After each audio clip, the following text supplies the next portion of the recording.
2 Kings, chapter 5. Now Naaman was commander of the army of the king of Aram. He was a great man in the sight of his master and highly regarded, because through him the Lord had given victory to Aram. He was a valiant soldier, but he had leprosy. Now bands of raiders from Aram had gone out and had taken captive a young girl from Israel, and she served Naaman's wife. She said to her mistress, "If only my master would see the prophet who is in Samaria. He would cure him of his leprosy." Naaman went to his master and told him what the girl from Israel had said. "By all means, go," the king of Aram replied. "I will send a letter to the king of Israel." So Naaman left, taking with him 10 talents of silver, 6,000 shekels of gold, and 10 sets of clothing. The letter that he took to the king of Israel read, "With this letter I am sending my servant Naaman to you so that you may cure him of his leprosy." As soon as the king of Israel read the letter, he tore his robes and said, "Am I God? Can I kill and bring back to life? Why does this fellow send someone to me to be cured of his leprosy? See how he is trying to pick a quarrel with me." When Elisha the man of God heard that the king of Israel had torn his robes, he sent him this message, "Why have you torn your robes? Have the man come to me, and he will know that there is a prophet in Israel." So Naaman went with his horses and chariots and stopped at the door of Elisha's house. Elisha sent a messenger to say to him, "Go, wash yourself 7 times in the Jordan, and your flesh will be restored and you will be cleansed." But Naaman went away angry and said, "I thought that he would surely come out to me and stand and call on the name of the Lord his God, wave his hand over the spot and cure me of my leprosy. Are not Abana and Pharpar, the rivers of Damascus, better than all the waters of Israel? Couldn't I wash in them and be cleansed?" So he turned and went off in a rage. Naaman's servants went to him and said, "My father, if the prophet had told you to do some great thing, would you not have done it? How much more, then, when he tells you, 'Wash and be cleansed'?" So he went down and dipped himself in the Jordan 7 times, as the man of God had told him, and his flesh was restored and became clean like that of a young boy. Then Naaman and all his attendants went back to the man of God. He stood before him and said, "Now I know that there is no God in all the world except in Israel. So please accept a gift from your servant." The prophet answered, "As surely as the Lord lives, whom I serve, I will not accept a thing." And even though Naaman urged him, he refused. "If you will not," said Naaman, "please let me, your servant, be given as much earth as a pair of mules can carry, for your servant will never again make burnt offerings and sacrifices to any other god but the Lord. But may the Lord forgive your servant for this one thing. When my master enters the temple of Rimmon to bow down and he is leaning on my arm and I have to bow there also, when I bow down in the temple of Rimmon, may the Lord forgive your servant for this." "Go in peace," Elisha said. After Naaman had traveled some distance, Gehazi, the servant of Elisha the man of God, said to himself, "My master was too easy on Naaman, this Aramean, by not accepting from him what he brought. As surely as the Lord lives, I will run after him and get something from him." So Gehazi hurried after Naaman. When Naaman saw him running toward him, he got down from the chariot to meet him.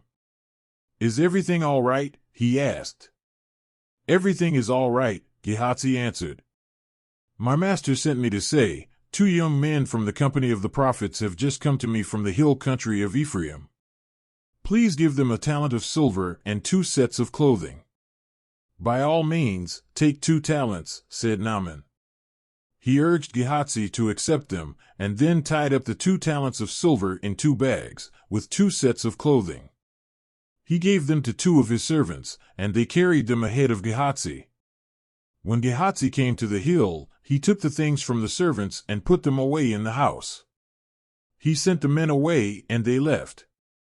When he went in and stood before his master, Elisha asked him, "Where have you been, Gehazi?"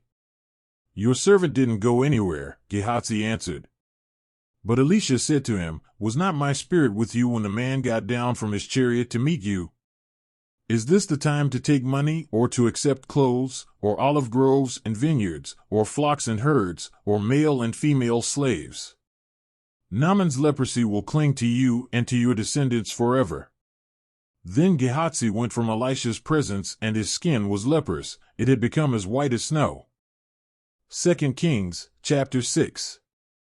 The company of the prophets said to Elisha, "Look, the place where we meet with you is too small for us. Let us go to the Jordan, where each of us can get a pole, and let us build a place there for us to meet." And he said, "Go." Then one of them said, "Won't you please come with your servants?" "I will," Elisha replied. And he went with them. They went to the Jordan and began to cut down trees. As one of them was cutting down a tree, the iron axe head fell into the water.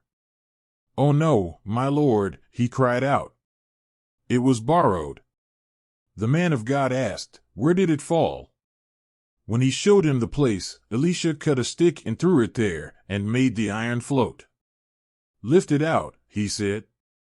Then the man reached out his hand and took it. Now the king of Aram was at war with Israel.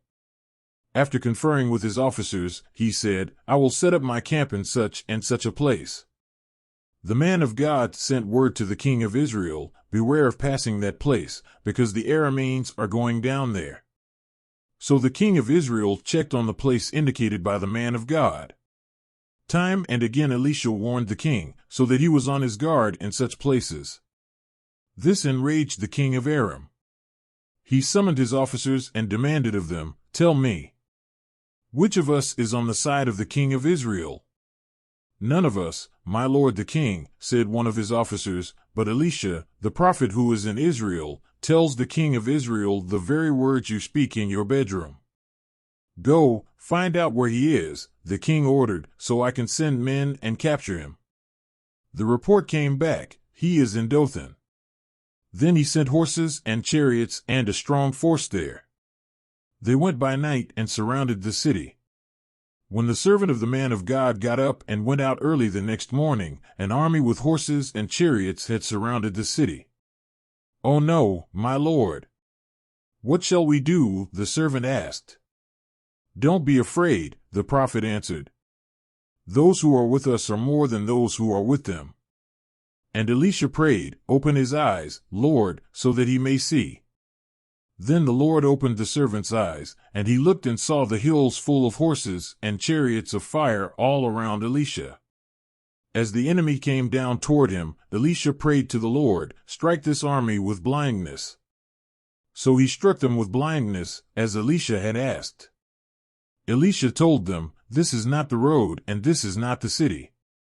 Follow me, and I will lead you to the man you are looking for." And he led them to Samaria. After they entered the city, Elisha said, "Lord, open the eyes of these men so they can see." Then the Lord opened their eyes, and they looked, and there they were, inside Samaria.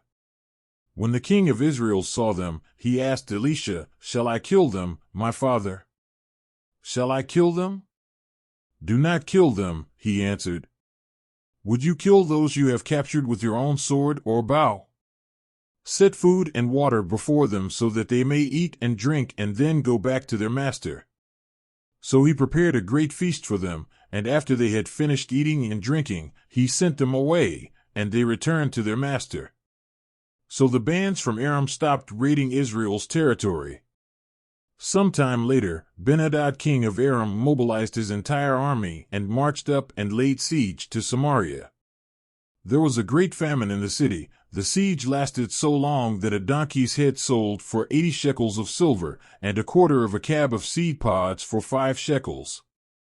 As the king of Israel was passing by on the wall, a woman cried to him, "Help me, my lord the king." The king replied, "If the Lord does not help you, where can I get help for you?